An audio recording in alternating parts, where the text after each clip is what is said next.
শুধু নিজের কথা ভাবতে ভাবতে কখনো এই পর্যায়ে পৌঁছে যেও না যেখানে গিয়ে তুমি শুধু নিজের কথা ভাবতে গিয়ে নিজের ভালো ভাবতে গিয়ে অন্যের খারাপ করে বসছো বা অন্যের মনকে আঘাত করে বসছো। Hello everyone, this is Ivy. Welcome back to my channel research ডায়েরিজের নতুন সকালে তোমাদের সকলকে ওয়ার্ম ওয়েলকাম জানাই। অনেক সময় কি হয়, আমরা নিজেদের কথা ভাবতে ভুলে যাই। আবার অনেক সময় কি হয়, নিজেদের কথা আমরা এতটাই বেশি ভেবে নিজেদেরকে এতটাই স্বার্থপর করে তুলি যে ফ্যামিলিতে থাকা বাকি মানুষগুলোর কথা কোথাও না কোথাও ক্ষীণ হয়ে যায় আমাদের সামনে, এবং তাদেরকে আমরা কোথাও না কোথাও গিয়ে তাদের মনে আঘাত করে ফেলি।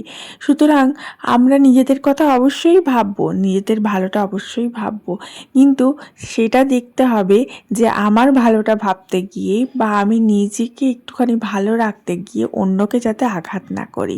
অনেক সময় কি হয়, ফ্যামিলিতে 5 জন মেম্বার একে অপরের সাথে ঠোকাঠুকি তো লাগতেই থাকে, এবং এই ঠোকাঠুকি লাগার ফলে অনেক সময় মনোমালিন্য এতটাই বেড়ে যায় যে কখনো কখনো নিজেকে নিজের মতো ভালো রাখতে গিয়ে অন্যকে আঘাত করে ফেলা হয়। যাই হোক, আজকে সকাল থেকে খুব একটা কাজ টাজ করতে মন মেজাজ ভাল লাগছিল না।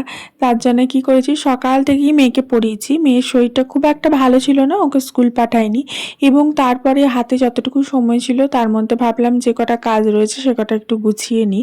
যেমন এই টুকটাক কাজগুলো না পড়েই থাকে, সেগুলো করাই হয়ে ওঠে না। যেমন পুতুলের জামাটা বার করে মানে খুলে কাচিয়েছি, কিন্তু কাচাবার পর সেটা আর লাগিয়ে যে প্রপারভাবে রাখবো সেটা আর সময় ওইটুকু সময় আর বার করে উঠতে পারছি না, এতটা চাপ। আবার ধরো এই কটা আয়রনের জন্য কবে থেকে জমে রয়েছে যে সে কটা আয়রন করে আমি তুলে রাখবো, সেইটুকুও আর সময় পাচ্ছি না। যদিও প্রায় দিনই আমার আয়রন লেগেই থাকে, কাছাকাছি হলো কি হলো না, আয়রন তো আমার লেগেই থাকে। কারণ আয়রন না করে জামা কাপড় আমার হাজব্যান্ড পরে না। আমার মেয়ের আমারও জামা কাপড় টুকটাক আয়রন না করে রাখলে আমার খুব একটা মন পোষায় না। কোনো একটা জায়গা ঘুরতে গেলাম, আমাদের তো ঘুরতে যাওয়ার লেগেই থাকে। মেয়ের ভ্যাকেশন পড়লো কি পড়লো না, আমাদের কোথাও না কোথাও একটা ট্যুর লেগেই থাকবে। তো সেখানে গিয়েই এত জামা কাপড় জমে যায়, সেগুলোকে আয়রন না করে তুলে রাখলে আমার মনটা পোষায় না। মনে হয় যেন প্রপার একটা আয়রনের কিন্তু খুব দরকার।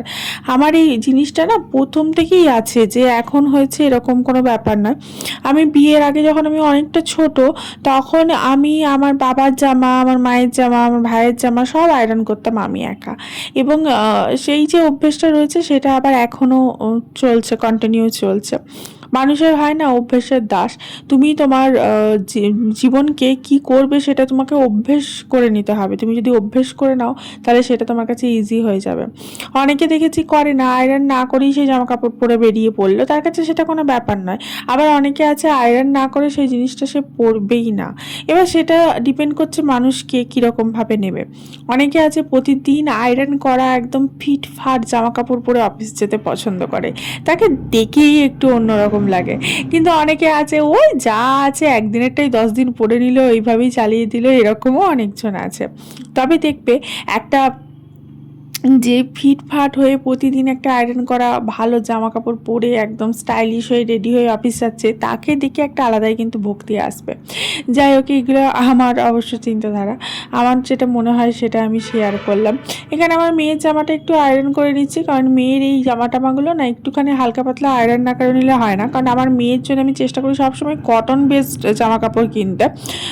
আর আমার মেয়ের যত এই যে জামা কাপড়গুলো দেখছো আয়রন করছি, এগুলো সব পিওর কটনের। মানে বাচ্চাদের জিনিসের দাম বেশি বলে না। আমার মেয়ের এই যে জামাটা আয়রন করছি, এই একটা জামাই তোমার 2000 টাকা এরকম করে দাম নিয়েছে। ও কত ছোট, তারই জামার এত দাম। তো বুঝি না, পুরো পিওর কটন, তার জন্য ওগুলো একটু আয়রন না করলে না জড়ো হয়ে যায়। দেখবে কটনের জিনিস তুমি একটু আয়রন না করে পরতে পারবে না।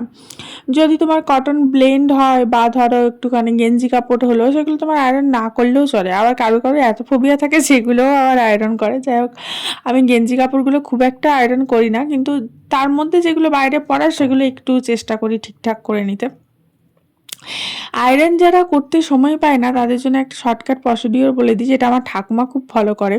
জামা কাপড়টাকে ভালো করে হাত দিয়ে টান টান করে ভাঁজ করে না, তুমি তোমার তোষক যেখানে তুমি শো সেই তোষকের তলায় রেখে দেবে 2 দিন। তারপরে দেখবে ওটা আপনা আপ একটা আয়রনের পর্যায়ে চলে গেছে। যখন আমাদের পুরোনো কাল ছিল, যখন আমরা আয়রন করার আয়রন বেরোয়নি আর কি, তখন এইভাবে আয়রন করা হতো। আর একটা জিনিস করে আয়রন করা হতো, গরম জল করা হতো, ঘটিতে দেওয়া হতো, নিয়ে সেই ঘটিটা বুলিয়ে বুলিয়ে জামার ওপরে ঘটির পেছনটা বুলিয়ে বুলিয়ে আয়রন করা হতো। বা অনেক সময় ভাতের হাঁড়ি যেটা হয় সেটার মধ্যে গরম জল দিয়ে সেটাকে আয়রন করা হতো। এইভাবে অনেক প্রসিডিওরে আয়রন করা হতো আগেকার দিনে। কিন্তু আয়রন জিনিসটা কিন্তু চলে আসছে বহু প্রাচীনকাল থেকেই। যাই হোক, এইসব কথা বলতে বলতে আয়রন করা মোটামুটি গুটিয়েই নিলাম। আজকে তোমাদের সাথে একটা জিনিস শেয়ার করব, সেটা হচ্ছে মানে কি বলবো, অনেক দিন আগে মেলা গেছিলাম। মেলা গিয়ে আমি ভিডিও করেছিলাম, নিয়ে সেটা শেয়ার করা হয়নি। সেটা আমার মোবাইলে জমা হয়ে রয়েই গেছে। আমি আজ শেয়ার করব, কাল শেয়ার করব করে আর ভিডিওটা শেয়ারই করা হয়নি, এডিটই করা হয়নি। তো সেটা আমি লাস্টের ক্লিপে কয়েকটাতে যোগ করে দিলাম। আশা করি তোমাদের ভাল লাগবে। এটা হচ্ছে আমাদের দুর্গাপুরের অনেক বড় মেলা, সেটা হচ্ছে কল্পতরু মেলা। বোলপুরের যে মেলাটা বসে শান্তিনিকেতনে, শান্তিনিকেতনের ওই যে বড় মেলাটা বসে, সেই মেলাটা ওখান থেকে উঠে যাবার পর উঠে এসে এখানে দুর্গাপুরে বসে এবং দুর্গাপুরে 15 দিন মতো থাকে। এবং এই মেলাটাতে জামা কাপড় থেকে ঘর সাজানোর জিনিস থেকে সমস্ত কিছু, ক্রকারি থেকে সমস্ত কিছু অ্যাভেলেবেল থাকে। মানে হেন কোনো জিনিস নেই যে পাওয়া যায় না। কিন্তু আমি প্রতি বছরই এই মেলাটাতে যাই কিছু না কিছু জিনিস কিনতে, আমার বেশ ভালো লাগে। বাট এই বছর যা দেখলাম সেটা তোমাদেরকে না দেখিয়ে আর পারলাম না, মানে অবাক হয়ে গেলাম এবছর দেখে। সেটা একটু বাদেই শেয়ার করছি। তার আগে তোমাদেরকে বলি যে এই দেখো, এই আমি তোমাদের বলছিলাম না গেঞ্জি কাপড় খুব একটা আয়রন করি না, কিন্তু আমার বরের এই জাতীয় যেগুলো গেঞ্জি সেগুলো একটু আয়রন করে নিই।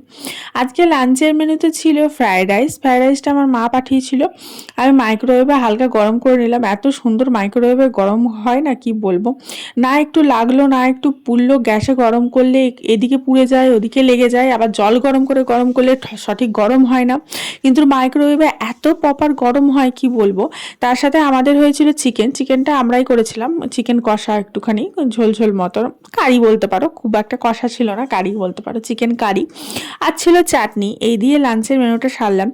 লাঞ্চ মেনু সারার পর আমরা এমনি ঘরেই ছিলাম, কারণ মেয়েটার যেহেতু পরীক্ষা। কিন্তু আমি তোমাদেরকে দেখাচ্ছি আজকে যে ভিডিওটা, সেটা হচ্ছে কয়েকদিন আগে করা, মানে বেশ কয়েকদিন আগে করা। সরস্বতী পুজোয় ঘুরতে গেছিলাম, তারও আগে মেলা গেছিলাম। কিন্তু এই যে বললাম আমার দেয়া হয়ে ওঠেনি, আমি ভুলে গেছিলাম। তো সেই ভিডিও তোমাদের সাথে শেয়ার করছি। আমরা বাইকে করে চলে গেছিলাম দুর্গাপুরের স্টেশন বাজার, গ্যামন ব্রিজ ওই সাইডে, ওইখানেই মেলাটা বসে।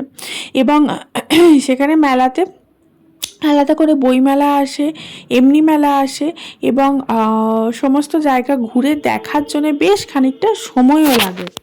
প্রচণ্ড ঠান্ডায় মটর গস্তি করার জন্য আমরা রেডি হয়ে বেরিয়ে পড়েছি, বেরিয়ে পড়বো। হাজব্যান্ড মশাই অলরেডি চলে গেছে, আমি রেডি হয়ে নিয়েছি। দেখতেই পাচ্ছ আমাকে মনে হচ্ছে না আমি স্নোতে খেলতে যাচ্ছি আমার অবস্থা দেখে, মানে এতটাই ঠান্ডা লাগছে। আর এটা হচ্ছে আমার ভদ্রমশাই, ভদ্র মহিলা, আমার ছোট ভদ্র মহিলা, ওকে আমি স্নোতে খেলার মতো রেডি করে দিয়েছি। চলো বেরোনো যাক। অ্যাকচুয়ালি যে সময়টায় মেলা গেছিলাম সেই সময়টা সত্যিই প্রচণ্ড ঠান্ডা পড়েছিল। এই বছরের সবথেকে রেকর্ড ব্রেকিং ঠান্ডা পড়েছিল, আর যে সময়টা পড়েছিল সেই সময়টাতেই মেলা গেছিলাম। যাই হোক, মেলাতে গিয়ে যেটা দেখলাম সেটা হচ্ছে এত ভিড় আমি জীবনে কোনো মেলায় দেখিনি। এই কল্পতরু মেলায় তো দেখিইনি, মানে মনে হচ্ছে দুর্গাপুরবাসী সমস্ত চলে এসছে এই মেলাতে। জাস্ট নিঃশ্বাস নেওয়া যাচ্ছিল না, এদিক থেকে ওদিক হাঁটা যাচ্ছিল না, কোনো কিছু দরদাম করা যাচ্ছিল না, কিচ্ছু কেনা যাচ্ছিল না। তারই মধ্যে একটু আধটু কেনাকাটা করার চেষ্টা করলাম। এবং এই যে আমার ভদ্রলোক দেখতে পাচ্ছ, সে আমার ব্যাগ নিয়ে এগোচ্ছে, আর আমি এদিকে একটা দুটো করে জিনিস নিয়ে দেখছি। তারই মধ্যে এখানে চোখে পড়ে গেল এত সুন্দর লণ্ঠনগুলো, দেখতে বেশ ভাল লাগলো। মানে অ্যাস্থেটিক থেকে একটা লুক দেয়, কিন্তু দাম প্রচুর বলছে। আর সবথেকে বড় কথা, যেহেতু মানুষের এত ভিড়, তার জন্য 1 পয়সার দাম কমাচ্ছে না। তো আমি লণ্ঠনটা দেখার পরেও আমি আর নিলাম না গো। আর ওই যে দেখো মেন গেটটা করেছে। তবে হ্যাঁ, এখানে কিন্তু আমি অনেক কিছু কিনেছি, কিন্তু সেগুলোর আর ভিডিও করা হয়ে ওঠেনি দুর্ভাগ্যবশতভাবে। যেমন টেবিল ক্লথ থেকে আরম্ভ করে, জামা থেকে আরম্ভ করে অনেক কিছু কিনেছি। এই দেখো এই লণ্ঠনগুলো, এটা জ্বালিয়ে রাখলে ভাল লাগছে, না হলে কিন্তু এমনিতে কিছু লাগছে না, তাই আমি আর নিলাম না। আমার মেয়ে এখানে একটা ইউনিকর্ন দেখতে পেয়েছে, নিয়ে সে বলে আমাকে ইউনিকর্ন কিনে দাও, তাকে ইউনিকর্ন কিনে দেওয়া হলো। এই ইউনিকর্নটা মানে এই বেলুনটা এত সুন্দর, এখনও পর্যন্ত ভালো আছে এতদিন পরও। আর এই যে দেখতে পাচ্ছ আমরা এখানে দাঁড়িয়েছিলাম একটুখানি, ও কফি খেলো, মেয়েটাকে ওই বুড়ির চুল কিনে দিলাম, আই ডোন্ট নো তোমরা কি বলো, ওটাকে বুড়ির চুলই বলি। দেন আমরা চলে এলাম, এখানে দেখছি কি সুন্দরভাবে আর্ট ওয়ার্ক করছে। এগুলো হচ্ছে কাঠের তৈরি, কাঠের এক একটা পাটার মতো, তার মধ্যে নেম প্লেট বানানো হচ্ছে। তো আমাদের যেহেতু কোনো নেম প্লেট ছিল না, তো ভাবলাম একটা নেম প্লেট বানিয়ে নিই। তো নেম প্লেট বানানোর জন্য এখানে দরদাম করলাম, এক একটা কাঠের বেশ ভালোই দাম বলছে, কোনোটা 500 কোনোটা 400। তো ফাইনালি আমরা একটা চুজ করে নিলাম। এখানে আমাদের নাম বসানো হচ্ছে, আমাদের 3 জনের নাম থাকবে, মানে আমার বরের নাম, তারপর আমার নাম আর আমার মেয়ের নাম। আমার বাপের বাড়িতেও আমার নাম আছে, এবং এটা হচ্ছে আমার স্বামীর বাড়ি, সেখানেও আমার নাম থাকলো। আর এই হচ্ছে কথা। আর এই নেম প্লেটটা আর বাইরে ঝোলাতে পারবো না, কারণ আমাদের এখানে এত বদমাস বদমাস বাচ্চা বাচ্চা আছে, সব নেম প্লেটটা হয়তো ভেঙে দিতে পারে বা করে দিতে পারে, তাই নেম প্লেটটা বানানোর পরও সেটা আমাকে ঘরেই ঝোলাতে হবে। যাই হোক, আজকে আসছি, দেখা হচ্ছে কালকে, লাভ ইউ।